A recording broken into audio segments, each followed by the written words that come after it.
Hello there. So you want to know how you can go ahead and mute chat on your Twitch. For example, you're watching a stream, but this keeps on distracting you and you don't even want to go ahead and have any messages or chat. This is how you go ahead and do it. There are two ways to do it. First thing is by simply clicking this collapse button on the top right hand of your screen, and it's just going to go ahead and collapse the chat completely and you can enjoy the stream in peace. The second way you can go ahead and do it is by simply going ahead and clicking on this gear icon, which is called chat settings right over here. As you can see, go ahead and click on that, and finally go ahead and click on hide chat. That is as simple as that.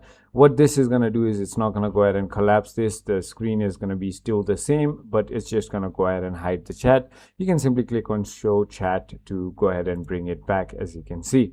I hope this video was helpful to you. If it was, hit that like button and I'll see you on the next one.